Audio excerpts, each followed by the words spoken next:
Dear viewers अस्सलाम वालेकुम। मैं Rizwan Ali Danish Saeed Fatima Zahra school and college system Kharian के फेसबुक पेज और Rizwan Ali Danish classes YouTube channel से मैं आपको आज के एक और लेक्चर में दिल की था गहराइयों से खुशामदीद कहता हूँ। जो है आज का हमारा मेन ऑब्जेक्ट है कि नेगेटिव सेंटेंसेस यानी मनफी फ़िक्रात, प्रेजेंट इंडेफिनिट टेंस के मनफी फ़िक्रात जो हैं वो आपने कैसे क्रिएट करने हैं, किस तरह बनाने हैं। तो अब हम सबसे पहले ये देखेंगे कि ये नेगेटिव सेंटेंस होते क्या हैं, मनफी फ़िक्रात कहते किनको हैं। तो मनफी फ़िक्रात से मुराद ये है कि मनफी फ़िक्रात ऐसे फ़िक्रात होते हैं जिनमें इनकार पाया जाए। यानी आप जब किसी से कोई बातचीत करते हैं, कोई गुफ्तगू करते हैं, तो उसके अंदर आप जब किसी चीज़ से इनकार करते हैं, उस चीज़ को मानने से इनकार करते हैं, उस चीज़ को रिसीव करने से यानी लेने से इनकार करते हैं, या उसके अंदर जितनी दफ़ा आप की तरफ से ना या इनकार का कोई अंसर पाया जाता है तो आप कहते हैं कि आप उस वक्त जो है वो नेगेटिव सेंटेंसेस यूज़ कर रहे होते हैं, या नेगेटिव या मनफी फ़िक्रात जो है उसके अंदर गुफ्तगू कर रहे होते हैं। मसलन मैं चाय पीना पसंद नहीं करता हूँ। अब मिसाल के तौर पे आप गौर करते हैं इसके ऊपर जो मैंने एग्जांपल दी हुई है कि इसमें मैं बता रहा हूँ कि मुझे चाय पसंद नहीं है, यानी ये मेरी तरफ से मैं इनकार कर रहा हूँ या नफ़ी कर रहा हूँ या मैं ना कर रहा हूँ। अगर कोई मेरे सामने चाय लेके आता है तो मैं उसको कहूँगा कि ये सॉरी मैं चाय नहीं पीता। तो अब उसने जब मैं उसको कहूँगा कि मैं चाय नहीं पीता तो समझ आ जाएगी कि मैं जो सेंटेंस है ये नेगेटिव में है, जो मैं गुफ्तगू उस बंदे से के साथ कर रहा हूँ वो मैं मनफी में कर रहा हूँ, यानी कि मैं मनफी फ़िक्रा बोल रहा हूँ उसके सामने। यानी मनफी फ़िक्रा बोलने से मुराद यही है कि आप किसी चीज़ से वाज़े तौर पे इनकार कर देते हैं। मसलन मैं चाय पीना पसंद नहीं करता, वो स्कूल नहीं जाता, वो अपना काम ईमानदारी के साथ नहीं करता। ठीक है, यानी ये सारे फ़िक्रात जो हैं ये नेगेटिव सेंटेंसेस कहलाएंगे या मनफी फ़िक्रात कहलाएंगे। ठीक है, तो इसमें एक बड़ी अहम चीज़ है जो मैंने ज़्यादा लंबा नहीं इसको किया, सिर्फ मैंने एक फार्मूला आपके लिए जनरेट कर दी है। इस फार्मूला के ऊपर गौर करें कि अगर आपने प्रेजेंट इंडेफिनिट टेंस के फ़िक्रात को तब्दील करना हो इंग्लिश में और वो फ़िक्रा हो मनफी, तो आपने ये वाला फार्मूला अप्लाई करना है। उसके ऊपर सबसे पहले आपने सब्जेक्ट लगाना है, फिर डू या डज लगाना है, इसके बाद नॉट लगाना है, फर्स्ट फॉर्म ऑफ वर्ब लगानी है और एंड पे ऑब्जेक्ट लगाना है। ठीक है जी। अब पिछला आपने पढ़ा था वहाँ पर ये चीज़ नहीं थी। जब आपने सिंपल सेंटेंस पढ़े तो just subject, first form of verb और ऑब्जेक्ट, लेकिन इस दफ़ा जो है इसके अंदर जो नई चीज़ आई है वो आपने गौर करनी है। एक तो इसमें हेल्पिंग वर्ब आ गया है और इसके अंदर एक नॉट आ गया है। ठीक है जी। अब हेल्पिंग वर्ब के ऊपर गौर करते हैं तो हेल्पिंग वर्ब अमूमन ये लोग कहते हैं कि इसमें हेल्पिंग वर्ब दो इस्तेमाल होते हैं। बेसिकली हेल्पिंग वर्ब इसमें एक ही यूज़ होता है जिसको डू कहते हैं, डू।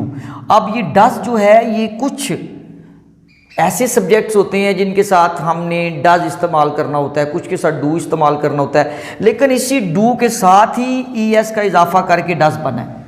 बेसिकली इसका जो हेल्पिंग वर्ब है वो एक ही है, जो डू आपने याद रखना है।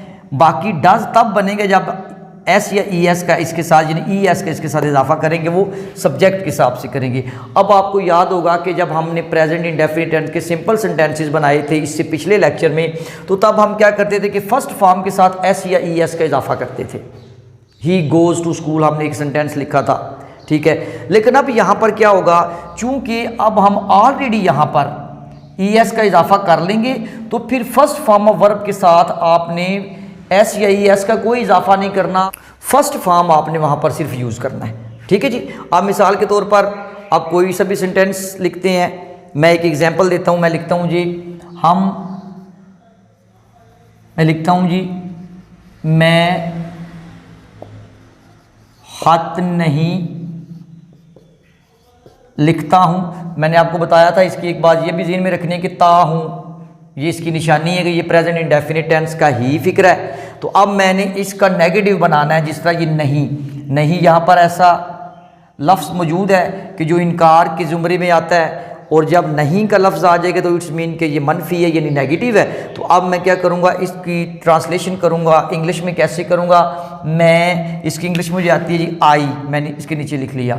अब मैंने डू या डज का फैसला करना है सब्जेक्ट को देख के। किसको देख के? सब्जेक्ट को देखिए। और आपने पिछले लेक्चर के अंदर ये चीज़ पढ़ी थी कि जब फ़िक्रे में आई और वुई, ठीक है, एक दफ़ा फिर मैं रिवाइज करवा देता हूँ ताकि आपको, यानी आई, वुई, दे, यू और जितने भी प्लूरल हैं इन सब के साथ क्या आएगा? सिर्फ डू, यानी कि फर्स्ट फॉर्म के साथ एस या ई एस का इजाफा आपने नहीं किया था, तो इधर भी आपने ई एस का इजाफा नहीं करना, सिर्फ क्या लगेगा? डू लगेगा। इसी तरह ही, शी, इट या सिंगुलर नेम कोई भी हो तो आपने क्या यूज करना है? डज यूज करना है। ठीक है, तो अब ये वही तरीकाकार है जो आप पहले ऑलरेडी पिछले लेक्चर के अंदर पढ़ चुके हैं। ठीक, हाँ जी, ये मैंने आपको समझा दिया। तो अब आपने गौर करना है कि आई, अब आई के साथ क्या लगेगा? डू लगेगा। ठीक है जी, आई के साथ क्या लगेगा? डू लगेगा। ये बेशक सिंगुलर है लेकिन मैंने बताया था कि फर्स्ट पर्सन है। आई डू, उसके बाद नॉट लग गया जी, आई डू नॉट। क्या इसमें काम क्या है? लिखना। आई डू नॉट राइट। उसके बाद इसमें गौर करते हैं, ऑब्जेक्ट क्या है? लेटर। फिक्र आपका कंप्लीट हो गया, सेंटेंस कंप्लीट हो गया। I do not write letter, और राइट आ लेटर लिख लें। ठीक है जी, I do not write a letter. अब मिसाल के तौर पर मैं यही सेंटेंस इस तरह करके लिखता हूं,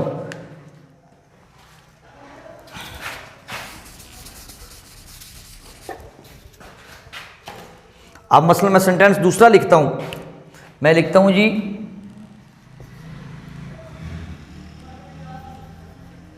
अब मैं दूसरा सेंटेंस लिखता हूं कि वो खत नहीं लिखता है। अब मैंने इसकी इंग्लिश करनी है, कोई मुश्किल नहीं है। अब वो की इंग्लिश आपको पता है, ही। अब आपने फैसला ये करना है कि इसमें डू लगेगा या डज लगेगा। फौरन अपने ज़हन में लेके आए कि ये सिंगुलर है, तो इसके साथ क्या लगेगा? इन दोनों में से आप क्या चूज करेंगे? डज को चूज करेंगे। ही डज, नॉट तो उसी तरह लगेगा, राइट भी उसी तरह ही लगेगा। ठीक है, अब गौर करनी इसके ऊपर, मैंने यहां पर ई एस या एस का इजाफा तो कोई नहीं किया, मैंने ही डज नॉट राइट्स तो नहीं लिखा। अगर मैं यहां पर बी ई एस लगा देता हूं, यहां पर भी एस लगा के राइट्स बना देता हूं, तो ग्रामेटिकली सेंटेंस मेरा बिल्कुल गलत हो जाएगा। ठीक है, अगर आप एक स्टूडेंट के तौर पे इसको लिख रहे हैं तो आपका वो क्रॉस हो जाएगा।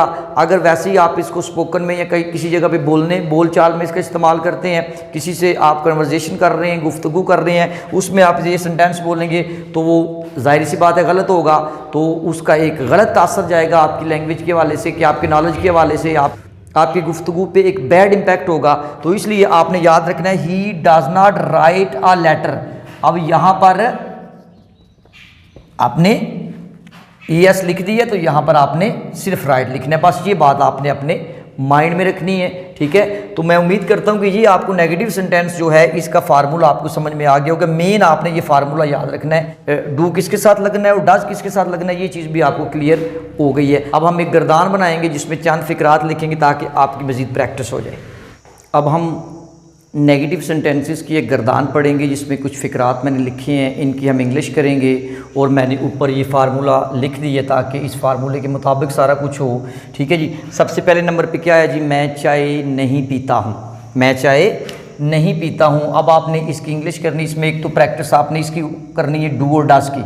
ठीक है, बाकी तो आपके सामने फार्मूला लिखा हुआ है, आपने इसी फार्मूले को फॉलो करना है। मैं चाय नहीं पीता हूँ, तो फिर मैं क्या लिखूँगा इसमें, I do not, I do not take tea, I do not take tea, हम चाय नहीं पीते हैं।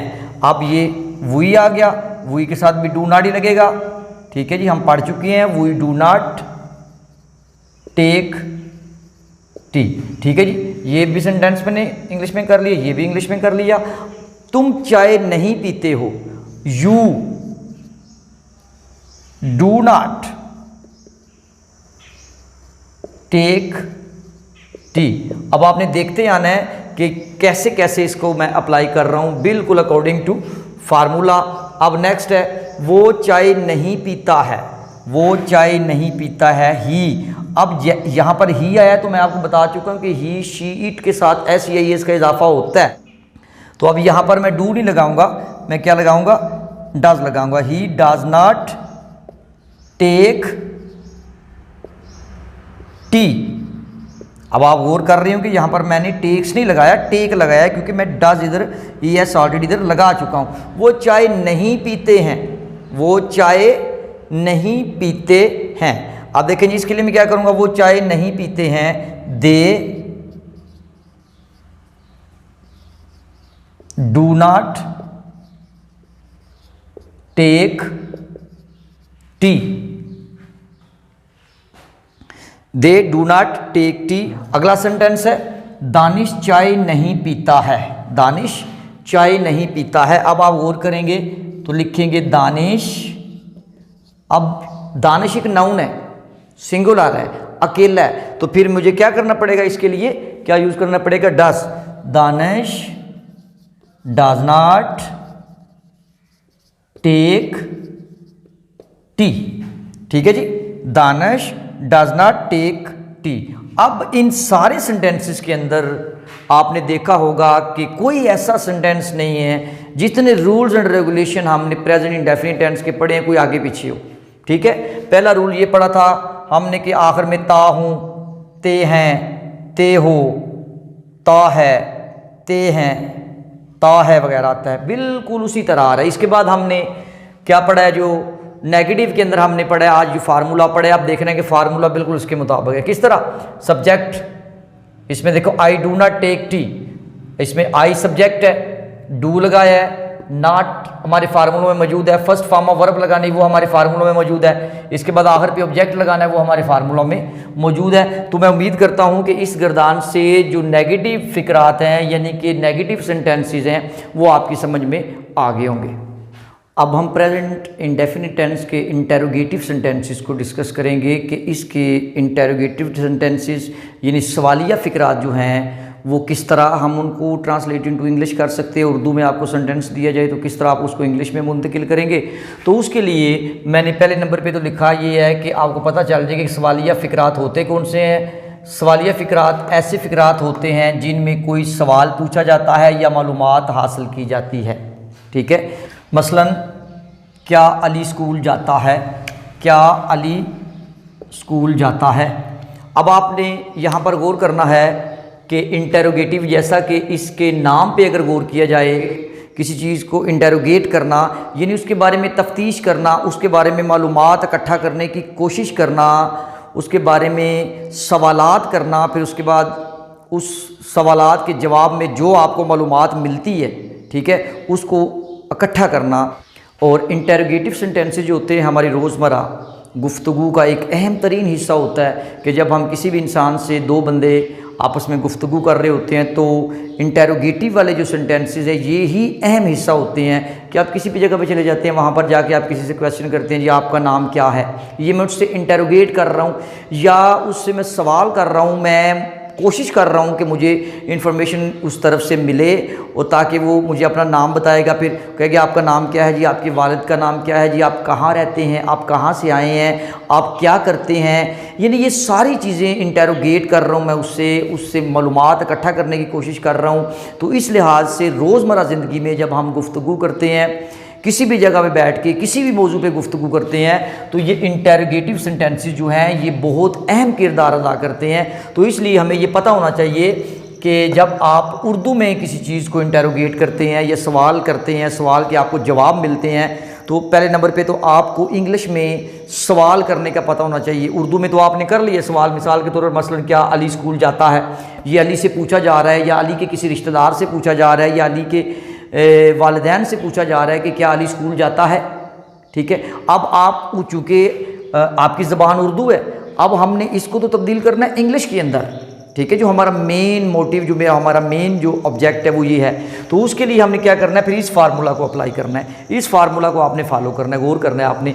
ये फार्मूला मैंने जो लिखा है किस तरह लिखा है, मैंने सबसे पहले लिखा है डू और डज, फिर मैंने लिखा है सब्जेक्ट, फिर फर्स्ट फॉर्म ऑफ वर्ब, फिर ऑब्जेक्ट और आखिर में क्वेश्चन मार्क आपने मस्ट लगाना है। एक और बात याद रखिएगा कि आपने पिछला देखा होगा कि उसके अंदर ये डू और डज जो था वो यहाँ पर था और सब्जेक्ट शुरू में था।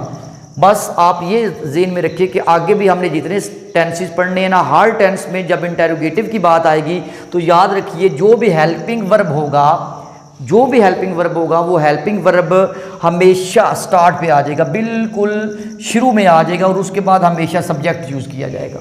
जितने भी आगे हमने इंटेरोगेटिव वाले पढ़ने हैं तो ये बात अपने माइंड में आपने रखनी है। इसमें आपने एक बात याद रखनी है, आप भी डू और डज इसी सब्जेक्ट के हिसाब से ही चलना है, ठीक है। इसलिए जब भी आपको सेंटेंस बनाने लगे पहले उसमें देखें कि सब्जेक्ट कौन है, फिर आप फैसला करेंगे कि मैंने डू को लगाना है या डज लगाना है। अब मिसाल के तौर पर इसी फिक्रे को ले लेते हैं, क्या अली स्कूल जाता है, ठीक है।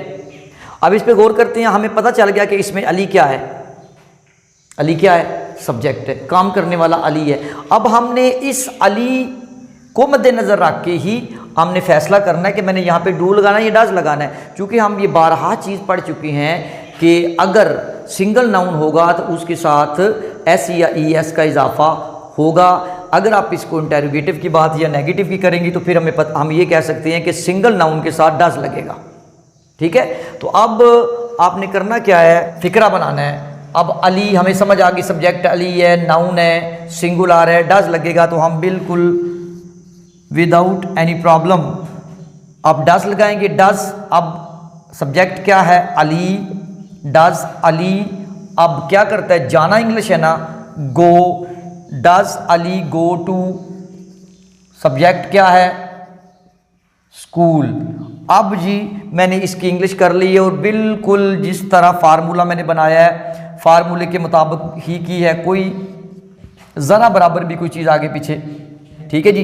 ये मैं उम्मीद करता हूँ कि आपको समझ आ गई होगी। अब हम इसी तरह इंटेरोगेटिव की एक गर्दान बनाएंगे जिसमें आपको मज़ीद थोड़ी सी प्रैक्टिस होगी। अब हम इंटेरोगेटिव सेंटेंस की एक गर्दान पढ़ेंगे, कुछ सेंटेंसेस, कुछ फ़िक्रात जिनको हम उर्दू में तब्दील करेंगे। इस फार्मूला के तहत आपकी प्रैक्टिस हो जाएगी। क्या मैं क्रिकेट खेलता हूँ, क्या मैं क्रिकेट खेलता हूँ। अब इसमें मैं आपने याद रखना है, देखना ये है कि इसमें सब्जेक्ट क्या है, मैं की इंग्लिश होती है आई, इसका मतलब आई के साथ लगता है do.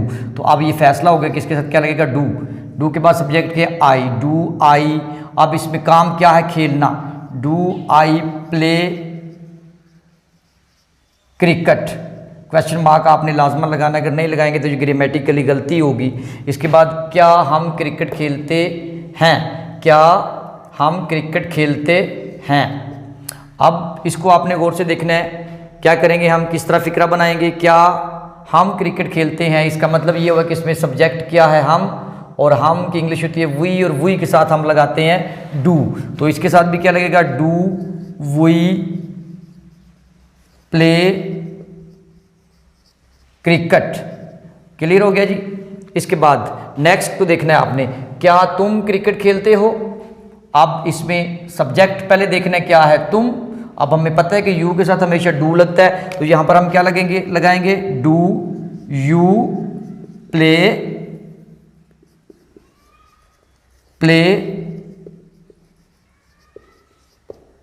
Cricket, do you play cricket, क्या वो क्रिकेट खेलता है। अब इसके अंदर आपने देखना है कि इसमें क्या है, सब्जेक्ट क्या है इसमें।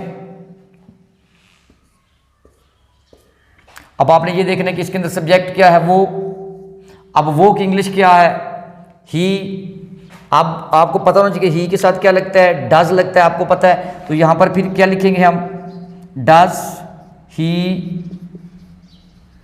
Play cricket. ठीक हो गया जी।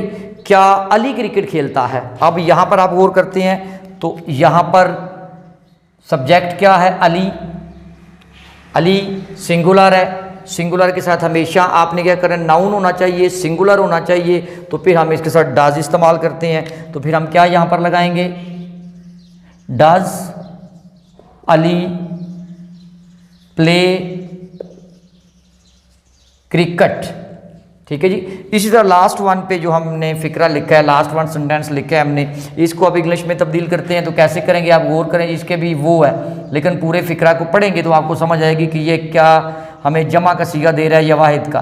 क्या वो क्रिकेट खेलते हैं। अब इट्स मीन कि ये प्लूरल सेंस में आता है।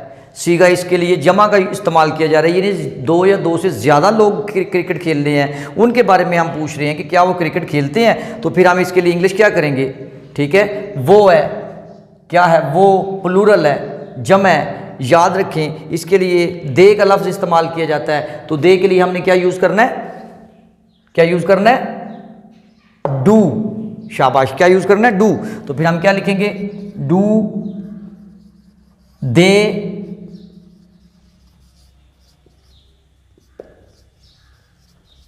Play cricket.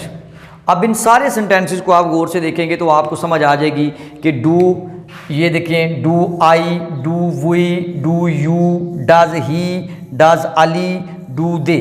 यहाँ पे आके आपकी सारी कन्फ्यूजन जो है वो दूर हो जाती है अगर आप ये गौर करते हैं, सिर्फ आप इस पोर्शन को गौर करते हैं, बाकी आगे जाके आपने। और फिर बार बार मैं ये कह रहा हूँ, अब यहाँ पर डज है तो यहाँ पर मैंने प्लेज नहीं लगाया बल्कि सिर्फ प्ले लगाया है, ठीक है जी। तो इसी तरह यहाँ पर अगर डज है तो यहाँ पर भी मैंने प्लेज नहीं लगाया, सिर्फ मैंने प्ले लगाया क्योंकि मैं इधर ES ऑलरेडी लगा चुका हूँ, ठीक है जी। तो ये था हमारा कौन सा, इंटेरोगेटिव सेंटेंस बनाने का आसान सा तरीका, उर्दू से इंग्लिश कैसे करनी है।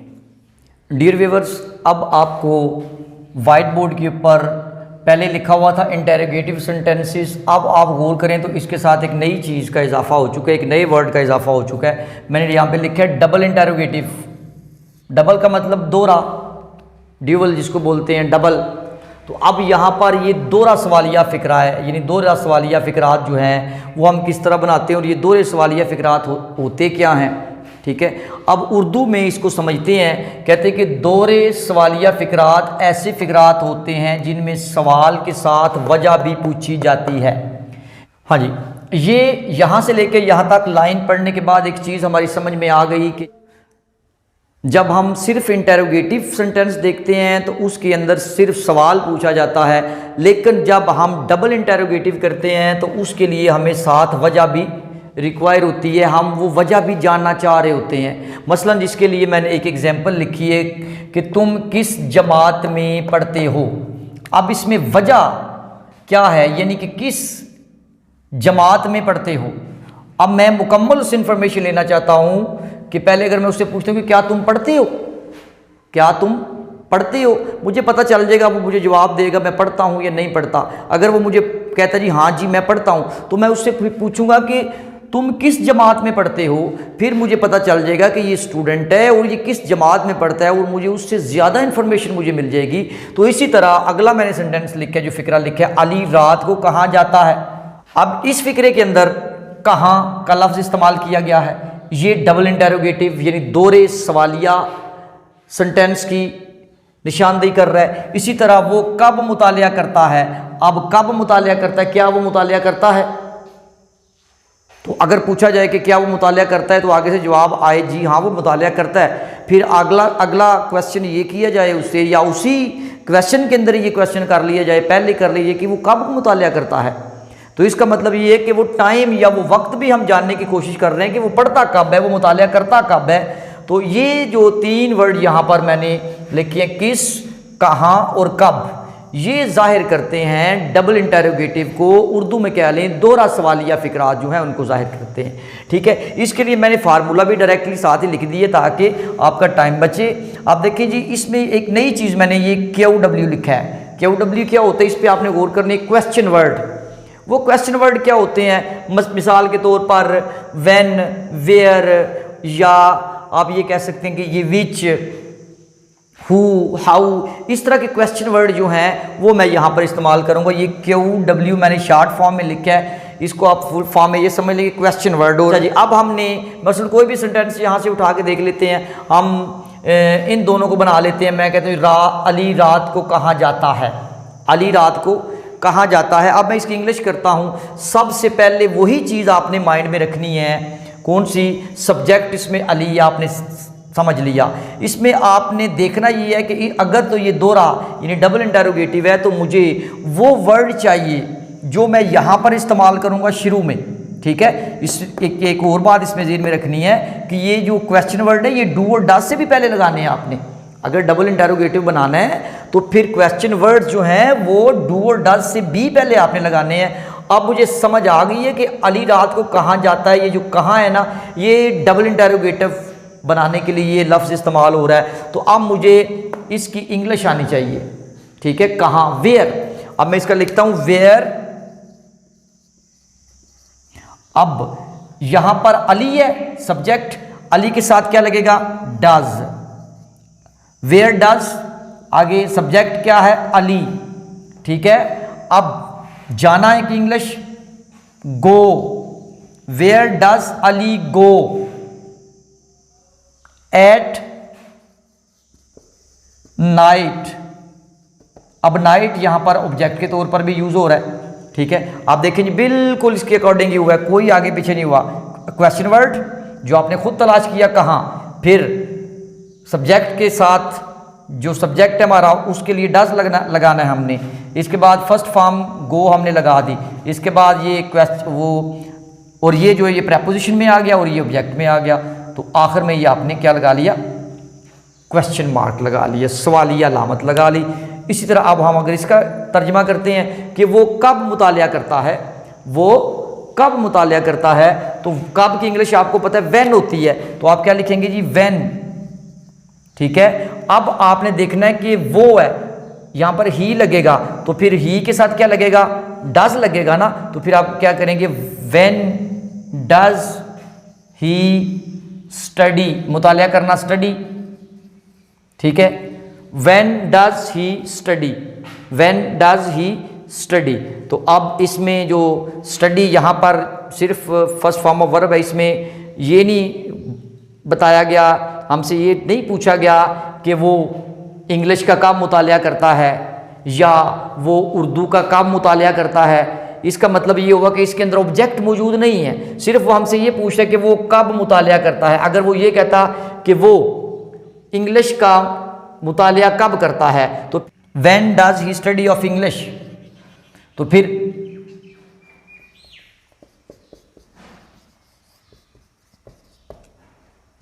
अब इसके अंदर ऑब्जेक्ट भी आ गया, ठीक है जी। मैं उम्मीद करता हूं कि आपको डबल इंटरोगेटिव जो है ये आपके समझ में आ गया होगा। फार्मूला मैंने आपको दे दी है, क्वेश्चन वर्ड मैं बार बार आपको बता रहा हूं, ये वेयर, व्हेन, ठीक है, हु, विच, ये सारे जो हैं ये क्वेश्चन वर्ड में आएंगे। ये आपने फार्मूला सिर्फ जो है ये वाला, ये आपने सही तरीके से इसको याद कर लेना है और इंशाल्लाह फिर किसी किस्म का मसला आपको नहीं बनेगा। ये फार्मूला आपने सही तरीके से इसको याद कर लेना है, ठीक है जी। तो डबल इंटरोगेटिव आपका कंप्लीट हो गया। इंटरोगेटिव, डबल इंटरोगेटिव पढ़ा हमने। डबल इंटरोगेटिव के बाद एक लास्ट हमारा टॉपिक है, फिर हमारा ये टेंस, प्रेजेंट इंडेफिनिट टेंस बिल्कुल कंप्लीट हो जाएगा। और मेरा नहीं ख्याल कि कोई फिर पीछे ऐसी कोई गुंजाइश रह जाएगी कि जो आपको मैंने समझाया ना हो। तो वो लास्ट क्या रह गया हमारा, वो है नेगेटिव इंटरोगेटिव सेंटेंस। जैसा कि इसकी हेडिंग से आपको पता चल रहा है कि ये मनफी भी है और सवालिया भी है, ठीक है। जब आप गुफ्तगू कर रहे होते हैं वो किसी भी जाविये से, किसी भी पहलू से, किसी भी रुख से हो सकती है ना, ठीक है। वो आप सिंपल सेंटेंसेस भी एक दूसरे के साथ एक्सचेंज करके वो कन्वर्जेशन, वो गुफ्तगू कर रहे होते हैं। वो आप किसी से सवाल पूछ के भी कर रहे होते हैं, वो किसी को इनकार भी कर रहे होते हैं। वो आपने सवाल में आप उसकी वजह भी जानना चाह रहे होते हैं और उसी सवाल के अंदर आप इनकार भी कर रहे होते हैं, वो इनकार के बारे में सवाल भी कर रहे होते हैं। यानी मतलब ये हुआ कि इस पे आके मनफी सवालिया फिक्रात पे आके प्रेजेंट इंडेफिनिट टेंस की जितनी भी गुफ्तगू है वो सारी क्लोज हो जाती है। बाकी कोई ऐसा टॉपिक नहीं रहता कि जिससे हट के आप प्रेजेंट इंडेफिनिट टेंस को का कोई ऐसा फिक्रा आ जाए कि आप परेशानी का आपको सामना करना पड़े। तो आप देखें जी, मैंने लिखा है नेगेटिव इंटरोगेटिव सेंटेंस क्या होते हैं, ऐसे फिक्रात जिनमें एक ही फिक्रा में सवाल भी पूछा जाए या पाया जाए और मनफी का आंसर भी पाया जाए, ठीक है। यानी उसमें सवाल भी पूछा जाए और मनफी का आंसर भी पाया जाए। अब आप जब इस फ़िक्रा को पढ़ेंगे तो आपकी बहुत सी कन्फ्यूजन दूर हो जाएगी। मसलन मैंने एक फ़िक्रा लिखा है, क्या तुम स्कूल नहीं जाते हो। अब मैं एक बंदे से पूछ रहा हूँ कि क्या तुम स्कूल नहीं जाते हो। अब अगर गौर करते हैं तो इसमें इंटरोगेटिव का आंसर भी मौजूद है। मैं उससे इंटरोगेट करना चाह रहा हूँ, उससे पूछना चाह रहा हूँ कि क्या तुम स्कूल, इस तरह भी पूछ सकते क्या तुम स्कूल जाते हो। बाज़ का तो मैं ऐसा भी पूछता हूँ क्या तुम स्कूल नहीं जाते हो, ठीक है। तो अब ये मैं दोनों तरीकों से उससे क्वेश्चन कर सकता हूं। जब ये आपने नेगेटिव इंटेरोगेटिव को भी पढ़ लेना है तो आपकी जो लैंग्वेज है इंग्लिश के ऊपर आपका कंट्रोल मज़ीद ज़्यादा स्ट्रांग और मजबूत होगा। ठीक है, तो इसलिए क्या तुम स्कूल नहीं जाते हो। ठीक है, अब अगला फिक्रा मैंने लिखा है, वो अपना काम ईमानदारी से क्यों नहीं करता है। अब आप गौर करेंगे, मैं कह रहा हूं कि वो अपना काम ईमानदारी से क्यों नहीं करता है, क्यों नहीं करता है। अब देखो ना, क्यों ये भी आ गया, इसके बाद नहीं भी आ गया, इसके अंदर नहीं नेगेटिव को शो करवा रहा है, क्यों डबल इंटेरोगेटिव को शो करवा रहा है। ठीक है, और इधर से क्या जो है ये जो क्या है ये इंटेरोगेटिव को शो कर रहा है, और ये नहीं, ये जो नहीं है ये नेगेटिव को, यानी क्या इंटेरोगेटिव को शो कर रहा है और नहीं जो है वो नेगेटिव को शो कर रहा है। ठीक है, तो अब आप देख रहे होंगे कि ये कितना ज़रूरी है प्रेजेंट इंडेफिनिट टेंस के अंदर या किसी भी टेंस के अंदर। जब आपने गुफ्तगू करनी होती है तो उसके अंदर सिंपल सेंटेंसेस भी होते हैं, नेगेटिव भी होते हैं, फिर इंटेरोगेटिव भी होते हैं, फिर डबल इंटेरोगेटिव भी होते हैं, और इसके बाद नेगेटिव इंटेरोगेटिव भी होते हैं। जब ये सारे आप पढ़ लेते हैं या याद कर लेते हैं या आपको समझ आ जाती है, फिर जब आप किसी से भी गुफ्तगू करते हैं या कोई पेपर लिख रहे हैं, कोई एग्ज़ाम दे रहे हैं, कोई इंग्लिश के मतलब कुछ भी चीज़ लिख रहे हैं, तो फिर आप लिखते वक्त बोलते वक्त किसी किस्म की आपको प्रॉब्लम नहीं बनेगी। तो अब आपने गौर करना है कि क्वेश्चन वर्ड मैंने ये मुकम्मल लिख दी है। अब ये अगर गौर करते हैं, ये डबल इंटेरोगेटिव नहीं है, ये डबल इंटेरोगेटिव नहीं है, ये इंटेरोगेटिव नेगेटिव ज़रूर है लेकिन डबल नहीं है। मसलन अब मैंने इसका फार्मूला क्या लिखा है, एक दफ़ा फार्मूला के ऊपर गौर कर लें। क्वेश्चन वर्ड डू और does, subject not, first form of verb और ऑब्जेक्ट। कोई नई चीज़ मैंने नहीं लिखी, सिर्फ क्या किया है, एक चीज़ आपने याद रखनी है कि हमेशा सब्जेक्ट के बाद नॉट लगाना है, सब्जेक्ट के बाद आपने ये नॉट लगाना है। ठीक है, जब आपने नेगेटिव किया था तो सबसे पहले सब्जेक्ट लगाया था ना, आपको याद है, सब्जेक्ट के बाद आपने डू और डज लगाया था, फिर नॉट लगाया था।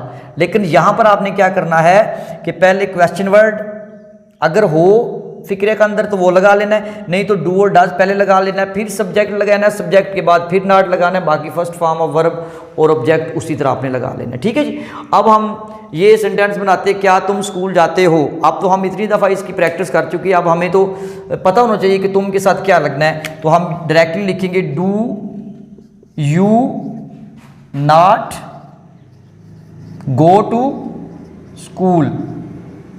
अब देखें जी, बिल्कुल इसी के अकॉर्डिंग आ रहा है, do you subject not first form और ऑब्जेक्ट। अब मैं इस फिक्रा को इंग्लिश में तब्दील करता हूं, वो अपना काम ईमानदारी से क्यों नहीं करता है। अब इसमें क्यों नहीं करता, क्यों जो आ गया ना, जो क्यों आ गया इसका मतलब है ये डबल इंटेरोगेटिव को पहले तो शो करवा रहे, इसलिए मुझे वाई, ठीक है जी, मैं लिखूंगा वाई क्यों, फिर उसके बाद वो के साथ आपको पता है why does he not work honestly. ठीक है जी, आखिर में क्वेश्चन वर्ड आ गया। अब आप गौर करेंगे कि यहां पर क्वेश्चन वर्ड वाई डज लग गया, फिर उसके बाद सब्जेक्ट आ गया, नॉट आ गया, फर्स्ट फॉर्म ऑफ वर्ब आ गई। बस आपने ये फार्मूला अपने माइंड में रख लेना सही तरीके से, किसी किस्म का आपको इंशाल्लाह मसला नहीं बनेगा। ठीक है जी, तो अब ये हमारा जो प्रेजेंट इंडेफिनिट टेंस है ये कंप्लीट हो चुका है। ले जी डियर व्यूवर्स, हमने अपना आज जो प्रेजेंट इंडेफिनिट टेंस है उसको कंप्लीट कर दी है। इस टेंस की कोई भी ऐसी चीज़, कोई ऐसा हिस्सा मैंने नहीं छोड़ा जो मैंने आपको ना समझाया हो, और मैं उम्मीद करता हूं कि आपको ये बिल्कुल सिंपल उर्दू ज़बान के अंदर सारी चीज़ें मैंने आपको समझाने की कोशिश की है, और मैं कभी उम्मीद रखता हूं कि आपको प्रेजेंट इंडेफिनिट टेंस जो है वो क्लियर हो गया होगा। अगर मज़ीद किसी को किसी किस्म का मसला बनता है तो मैंने अपना नंबर, मेरा व्हाट्सएप नंबर, फेसबुक पेज का जो लिंक है वो मैंने दे दिया है। इसके साथ साथ जो यूट्यूब चैनल मेरा रिजवान अली दानिश के नाम से मैं चला रहा हूँ, अब वहाँ पे भी अपने कमेंट्स में या मतलब डायरेक्टली भी आप मुझसे रब्ता कर सकते हैं। तो मैं कोशिश करूँगा जितना जितना इल्म, जितना नॉलेज, जितना अल्लाह ताला ने मुझे अता किया हुआ है, मैं अपनी दानिश्त के मुताबिक और अपने उस अल्लाह ताला की तरफ से अता करदा इल्म के मुताबिक मैं आपकी रहनुमाई कर दूँगा। तो इसी के साथ इजाज़त चाहता हूँ। इंशाल्लाह अब नए लेक्चर के साथ और एक नए टेंस के साथ आपके साथ मुलाकात होगी। इंशाल्लाह नेक्स्ट टेंस हमारा जो होगा वो प्रेजेंट कंटिन्यूस टेंस होगा। तो इंशाल्लाह उसके लिए मैं नेक्स्ट वीडियो जो वो रिकॉर्ड करूँगा। तो इसी के साथ इजाज़त चाहूँगा। अल्लाह ताला आपका हामी नासर हो। खुदा हाफिज़।